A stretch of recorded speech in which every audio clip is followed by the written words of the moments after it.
আসসালামু আলাইকুম মাই to family. কেমন আছেন আপনারা সবাই?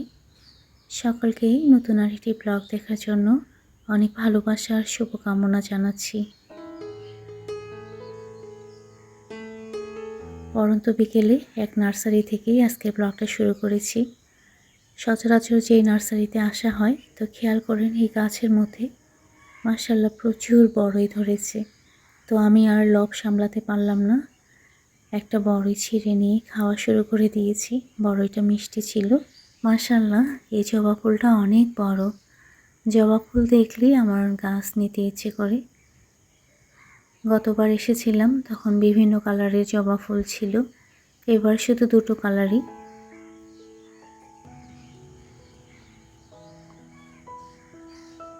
এখন চলে এসেছি আমি ক্যাকটাসের গাছে। এখানে এসে মনটা একটু খারাপ হয়ে গেল, কারণ গাছগুলো একদম ছাই দিয়ে ঢেকেছিল, এরকম অবস্থা। আমি প্রথমে ভেবেছিলাম যে হয়তোবা ওরা ছাই ছিটিয়েছে, কিন্তু পরে জানতে পারলাম যে পাশে এক অটো রাইস মিল আছে, সেখান থেকে ছাই উড়ে আসে। তো গাছগুলো ছাই দিয়ে কিন্তু একদম, হয়তোবা ক্যামেরায় সেভাবে ফুটে উঠতেছে না, কিন্তু খালি চোখে খুব করুণ অবস্থা।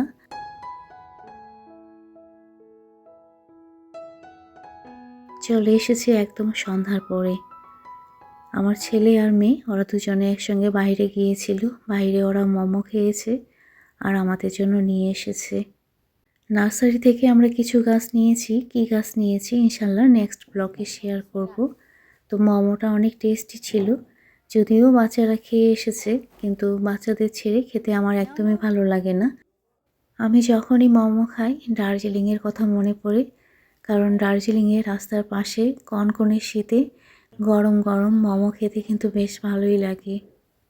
আর অতিরিক্ত শীতে কিন্তু মোমো খেতে বেশি টেস্টি লাগে।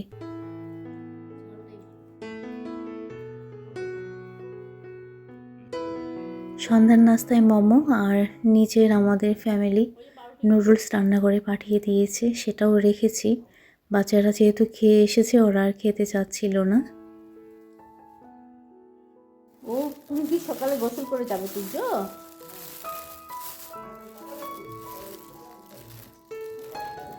ওই যে ও যাবে স্কুলে 10টার সময়।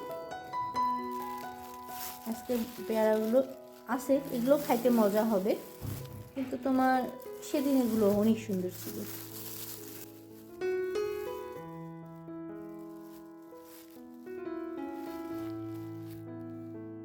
সন্ধ্যায় ভারী নাস্তা খেলে রাত্রেবেলা আর একদম খাবার খেতে ইচ্ছে করে না। যেহেতু রাতে ওষুধ আছে এজন্য হালকা কিছু খেতেই লাগে। তো আমি আমার বরকে বলেছিলাম যে পেয়ারা নিয়ে এসেও, আমি রাতের বেলা পেয়ারা খাবো। তো শুধু পেয়ারা খেলে হবে না এরকম বলল যখন, তখন আমার ছেলে আবার ডিম পোস্ট করে দিচ্ছে। তো আজকে রাতে আমি পেয়ারা আর ডিম পোস্ট খেয়ে নেব।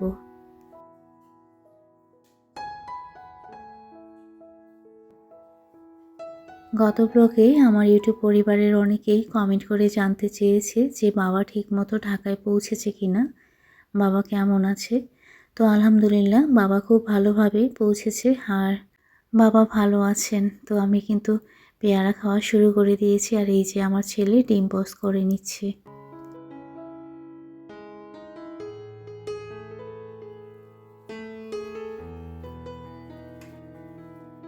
নেক্সট ডে সকালবেলা। Good morning my to family. তো সকালের হালকা বাতাস আমার কিন্তু খুব ভালো লাগে, আমি এই জন্য সকাল সকাল জানালা খুলে দিই। আজকে আমার রুমের বিছানার চাদরটা চেঞ্জ করে নেব।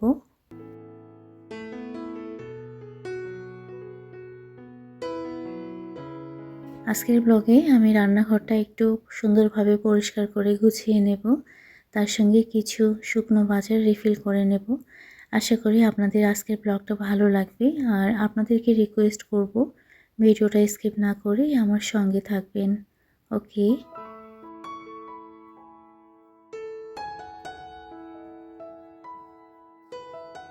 গত কয়েকদিন ধরে ভাবতেছি যে বিছানার চাদরটা চেঞ্জ করব। আজ করব কাল করব বলে কিন্তু বেশ কিছুদিন হয়ে গেল। তো ফাইনালি আজকে চেঞ্জ করবই, আমি জিদ ধরেই কাজে নেমে গিয়েছি নাস্তা বানানোর আগেই।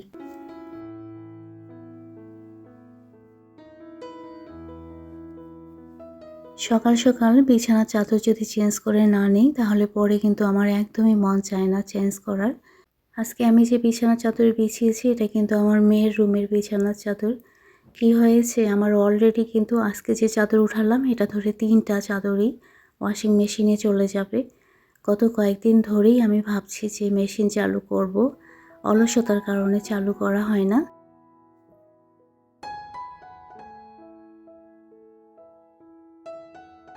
তাছাড়া ওয়াশিং মেশিনের ওয়াটার লাইনের একটু প্রবলেম হয়েছে, যার কারণে আমি আর মেশিন চালাতে পারছি না। আর কাপড়গুলো সব ওয়াশিং মেশিনের মধ্যেই। তো আজকে আমার বর বলল যে সাদা বিছানার চাদর গরম পানি দিয়ে ভিজিয়ে রাখো, আমি হাতে কেচে দেব।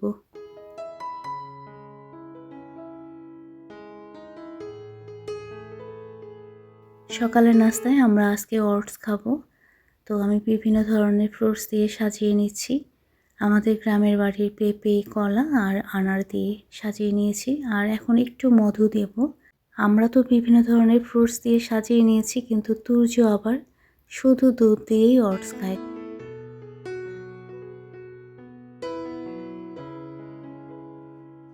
আচ্ছা, এই পর্যায়ে একজন আন্টির কমেন্ট পড়ব। মনিরা কাবির 8726 আইডি থেকে কমেন্ট করেছিল গত ব্লগে। কমেন্টটা ছিল এরকম: মা, তোমার ভিডিওর অপেক্ষায় থাকি। ডেইলি কমেন্ট করা হয় না ব্যস্ততার জন্য। তোমার ভিডিও খুবই ভালো লাগে। ভালো থেকো মা।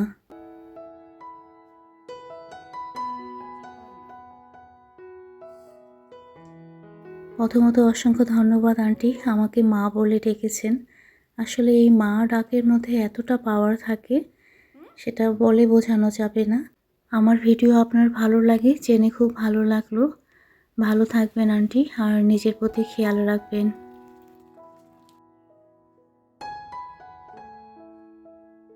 আমাকে যখন মাঝে মাঝে আন্টিরা মা বলে কমেন্ট করে, তো আমার মার কথা মনে পড়ে যায়। আমি আমার মেয়েকে মা বলে ডাকি, কিন্তু আমাকে যখন কেউ মা বলে ডাকে তখন মনে হয় যে আমার মা আমাকে মা বলে ডাকছে। মার মুখে আর কখনো মা ডাক শুনতে পাবো না।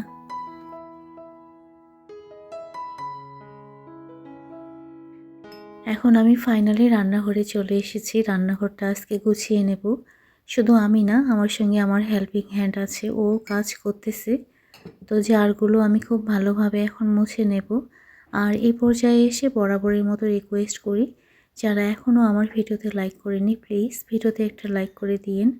আর ভিডিও রিলেটেড একটা হেলদি কমেন্ট করে দেবেন তখনই যখন ভিডিওটা আপনাদের ভালো লাগবে।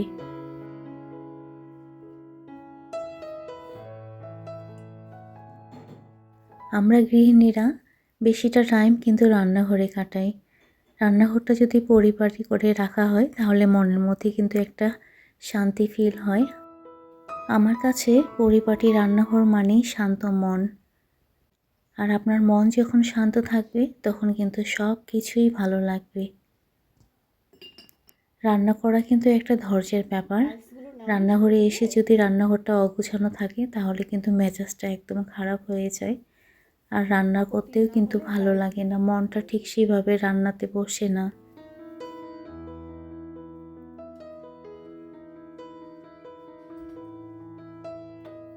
গত ব্লগে শামসুন নাহার কমেন্ট করেছিল, উনি আমাকে রাইস কুকারে যে পুডিং বানিয়েছিলাম ওটার ভিডিও আরেকবার শেয়ার করতে বলেছেন।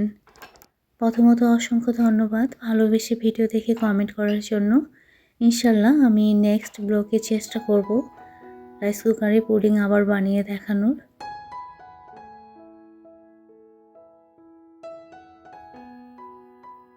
এখন আমি ঘি বানিয়ে নেব। বেশ পরিমাণে ননি জমে গিয়েছিল। আর রান্নাঘরে যেহেতু কাজ করতেছি এখানে তো থাকবই।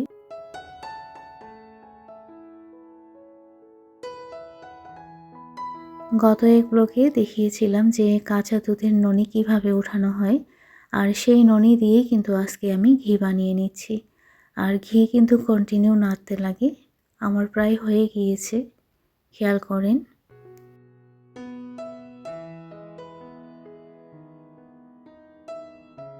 এর আগে যে ঘি বানিয়েছিলাম সেই জারের মধ্যেই কিন্তু আমি আবার আজকের ঘি ঢেলে নিচ্ছি, কারণ অনেকখানি ফাঁকা হয়ে গিয়েছে। শুধুমাত্র বাসার ঘি আমার ছেলেই গরম ভাতের সঙ্গেই খায়।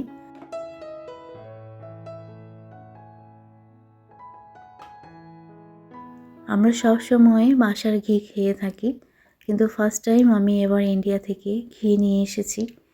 আসলে শখ করে ঘি নিয়ে এসেছি। সেই ঘি কিন্তু ভাত দিয়ে খাওয়া হয় না। পোলাও, বিরিয়ানি, খিচুড়ি, রোস্ট, মাঝে মাঝে সুজি রান্না করলে এগুলোতেই দেওয়া হয়।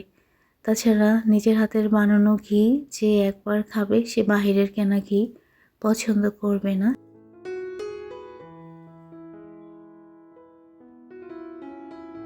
আচ্ছা, কথা বলতে বলতে আমি কিন্তু কিছু কাজ করে নিয়েছি। রান্নাঘরে তেল রিফিল করে নিচ্ছি, তার সঙ্গে কিছু ড্রাই ফ্রুটস এখন জারের মধ্যে রিফিল করে নেব। আর এই পর্যায়ে একজনের কমেন্ট পড়ব। কমেন্টটা পড়তে একটু লেট হয়ে গেল, কারণ উনি কমেন্টটা করেছিল গত ব্লকের আগের ব্লকে, খাদিজা আলম আইডি থেকে। কমেন্টটা ছিল এরকম: আপনার গলার ভয়েসটা অসাধারণ, আপনার ব্লগ নিয়মিত দেখি আপু, আপনি খুব ভালো মানুষ।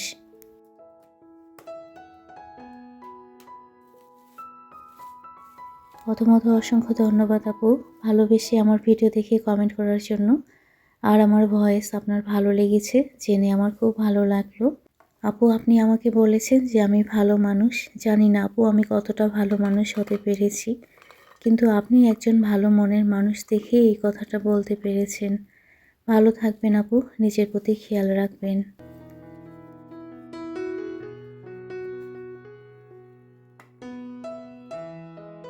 আচ্ছা, কথা বলতে বলতে আমি কিন্তু জারের মধ্যে খেজুর রিফিল করে নিয়েছি। এখন আমি কিছু গোটা মশলা দিয়েছি এখানে, ছোটো এলাচ, লং, তারপর তেজপাতা দিয়ে চকলেট রেখে দিচ্ছি, তার সাথে আমসত্ত্ব।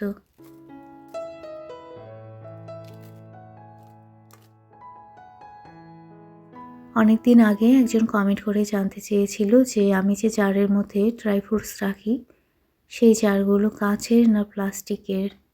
যদিও আমি কমেন্টের রিপ্লাই দিয়েছি, কিন্তু ভিডিওতে সেভাবে বলা হয়নি। আজকে যেহেতু রিফিল করে নিচ্ছি, তো জারগুলো দেখে মনে পড়ে গেল।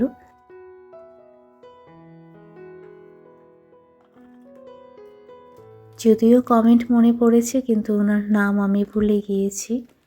তো আবারও বলছি, এই জারগুলো কাচের, খুব শখ করে নিয়েছিলাম আমি, কিন্তু এর রিভিউ আমি বলবো একদম বাজে, কারণ এই জারের ভিতরে পিঁপড়া ঢুকে।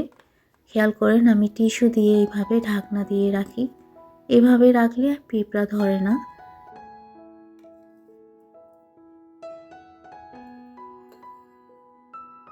তো কিছু কাঠবাদাম আমি এখন জারের মধ্যে রিফিল করে নেব।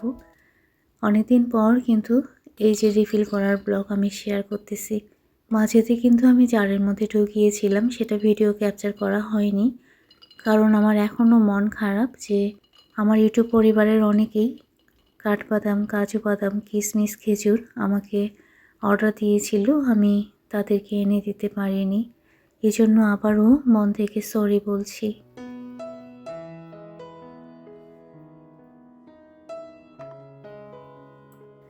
আগে যেভাবে আমি ড্রাই ফ্রুটস খেতাম সেভাবে আমার এখন খাওয়ার ইচ্ছেই করে না, কারণ যখনই আমি এদেরকে দেখি আমার মনে পড়ে যে আমি আমার ইউটিউব পরিবারের আপু আন্টিদেরকে এনে দিতে পারিনি।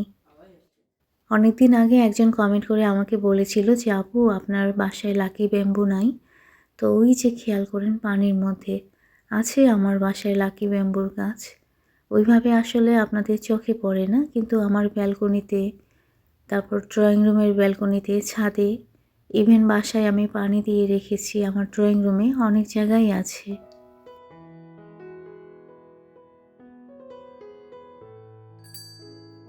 তো কথা বলতে বলতে আমি কিন্তু সুন্দর করে গুছিয়ে নিয়েছি।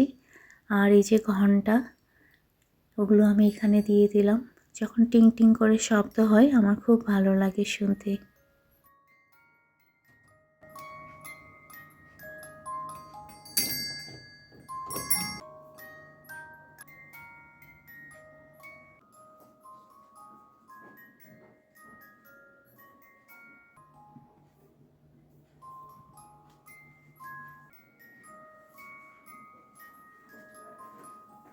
রান্নাঘরে যখন আমি একা থাকি, রান্নাঘরে শুধু না বাসায় যখন আমি একা থাকি আর রান্নাঘরে যখন কাজ করি, তখন কিন্তু আমি মিউজিকটা অনেকক্ষণ ধরে চালু করে রাখি। খুব ভালো লাগে আমার শুনতে। তো কিছু বাজার আমি তুলে নিয়েছি, আমার বর দিয়ে গেল। আর এখন আমি মাছ রান্না করব দুপুরের জন্য।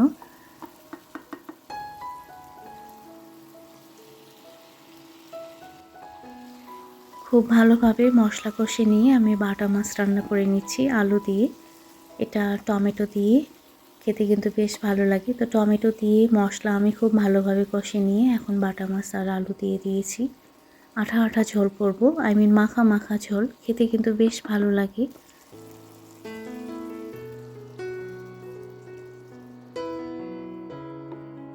পরিমাণ মতো ঝোলের পানি দিয়ে দিয়েছি আমি। আচ্ছা, এই পর্যায়ে এসে আরেকবার রিকোয়েস্ট করব, যারা ফার্স্ট টাইম আমার চ্যানেলটা ভিজিট করেছেন, আজকের ব্লগটা যদি ভালো লেগে থাকে আর এ ধরনের ডেইলি লাইফস্টাইল ব্লগ আপনারা যদি দেখতে পছন্দ করেন, তাহলে আমার চ্যানেলটা সাবস্ক্রাইব করে আমার পাশে থাকবেন। ওকে। আর যারা এই কাজটা ইতিমধ্যে করেছেন, মন থেকে আপনাদের সকলের প্রতি রইল অনেক ভালোবাসার দোয়া।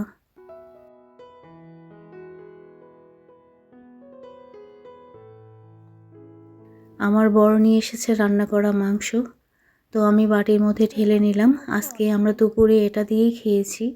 মাছ যে রান্না করেছি সেটা আর খাওয়া হয়নি। তুর্য তো খুব খুশি, ওর পছন্দের মাংস নিয়ে আসা হয়েছে।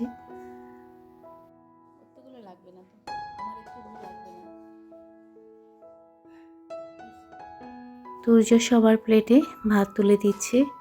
গরম গরম ভাতের সঙ্গে ভুনা ভুনা মাংস দিয়ে আজকে আমরা বেশ ভালো করে দুপুরের খাবারটা খেয়েছিলাম আলহামদুলিল্লাহ। আজকের মতো এই পর্যন্ত। আগামী ব্লগে আরও কথা হবে। সবাই ভালো থাকবেন। ওকে।